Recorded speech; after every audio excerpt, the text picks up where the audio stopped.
जितने भी हमारे वॉलेंटियर खड़े हैं वीआईपी गैलरी के अंदर, उनसे मैं सभी से निवेदन करूंगा कि इस गैलरी को कृपया करके खाली करवाया जाए। पीछे खड़े लोगों को सभी को कुर्सी पे बैठने की व्यवस्था की गई है, वो सभी आए और आगे आगे बैठे। जी राजेंद्र जी। सबसे पहले रीडी की पावन धरा वीर भिकाजी महाराज को मैं नमन करना चाहता हूं। सम्मानित मंच पर विराजमान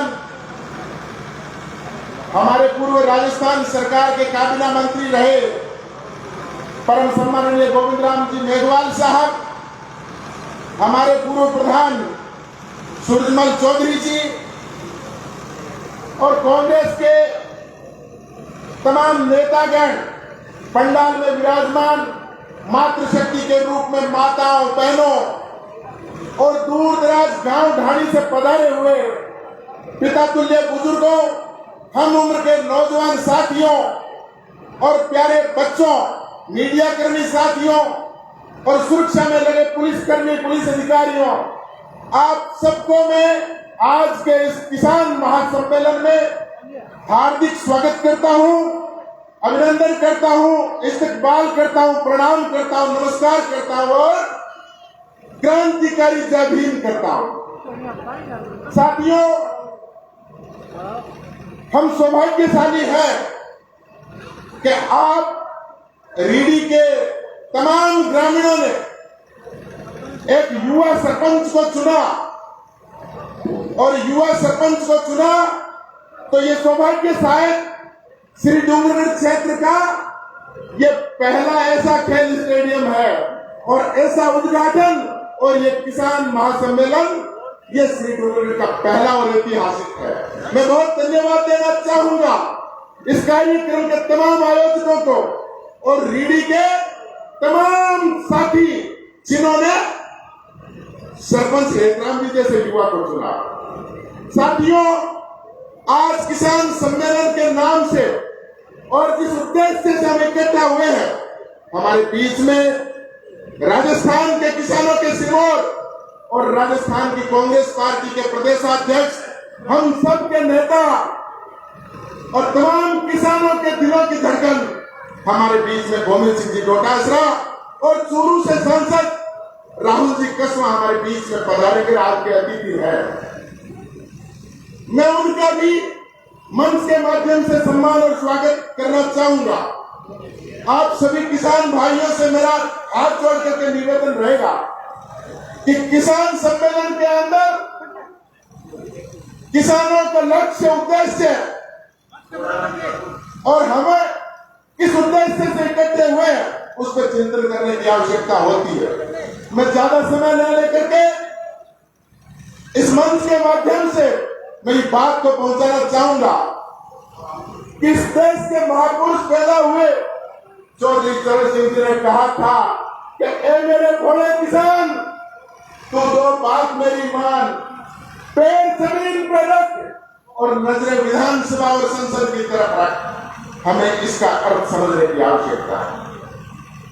सर छोटू राम जी ने कहा था कि ए मेरे भोले भाले किसान, तू दो बात का ध्यान रख, एक तो बोलना सीख ले और एक दुश्मन को पहचान ले। मेरी गलती ठीक हवा।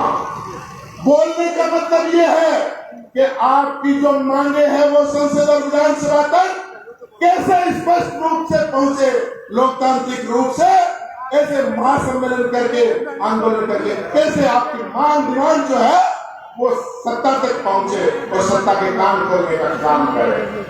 और दुश्मन को पहचानने की जरूरत वो होती है कि चुनाव के वक्त आपके बीच में ढकोसले करके, आपको भाई से भाई लड़ा करके, हिंदू और मुसलमान जाति और जैन का घोल करके, आपके बीच से वोट बटोर करके, सत्ता हत्या करके आप पे गोलियां और लाठियां चलाने का काम करेंगे।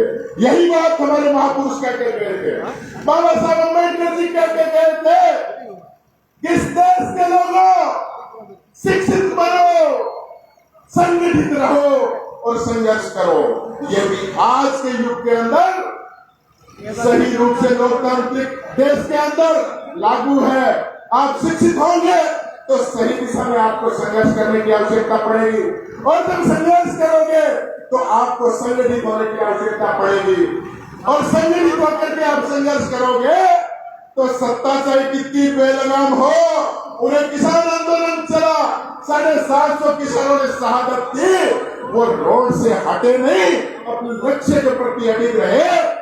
मोदी जी दुनिया का सबसे बड़ा तानाशाह है, उन्हें भी बेफुट पे आना पड़ा। ये तुम लोगों की ताकत है, तुम लक्ष्य निर्धारित करके आंदोलन कर रहे थे। इसी को ध्यान में रखते हुए आप लोगों को हमारे अनाज का उचित मूल्य मिले, MSP लागू हो। और मैं आदरणीय हमारे नेता गोविंदराम जी मेघवाल साहब के माध्यम से भी कहना चाहूंगा कि सत्ता तक बात पहुंचाए। हमारे भोले भोले जो किसान बैठे हैं, इनका एक तो खेत नीलाम ना हो, और बिजली कटौती जो होती है, ट्रांसफार्मर बदलने की समय सीमा हो, बिजली कटौती का मुआवजा भी बिजली विभाग से बनवाए या सरकार में सब्सिडी प्रदान करे। किसानों के लिए बिजली विभाग की जवाबदेही तय हो कि 7 दिन में आपका ट्रांसफार्मर बदला जाएगा। आपके बिजली में वोल्टेज कम है तो आपके वोल्टेज का भी भुगतान बिजली विभाग करेगा या सरकार करेगी। ऐसे नियम, ऐसे कानून हमारे किसान नेता जाकर के संसद और विधानसभा में हमारी आवाज को बुलंद करने का काम करें। कर्जे से दबे कुचले जो गरीब किसान है, जिनकी फसल नहीं होती और वो भर नहीं पाते, तो उनके जमीनें नीलाम नहीं हो, क्योंकि जमीनें बड़े संघर्ष से कुंभाराम जी आइए के संघर्षों से हमें जमीन का मालिकाना हक मिला। जमीनें हमारे जमीन पांव के नीचे से नहीं जाए, इसके लिए संघर्ष हमारे नेतागण करें, और आप लोग तमाम सामूहिक रूप से संघर्ष में साथ दें। आप सब लोग पधारे। आयोजक कर्ताओं का भी धन्यवाद, मंचासीन तमाम को प्रणाम, मातृशक्ति को प्रणाम। जय भीम, जय भारत, जय भारत। बहुत बहुत धन्यवाद राजेंद्र जी, आपने संदेश दिया जो हम सबने एक बार सुना भी होगा। कौन कहता है कि आसमान में सुराख नहीं होता? कौन कहता है कि आसमान में सुराख नहीं होता? एक पत्थर तो तबीयत से उछालो गया, एक ऐसा ही पत्थर तबीयत से उछालने का आह्वान राजेंद्र जी ने किया। जोरदार तालियां इनके शानदार उद्बोधन के लिए। मैं अगले वक्ता के रूप में आमंत्रित करता हूं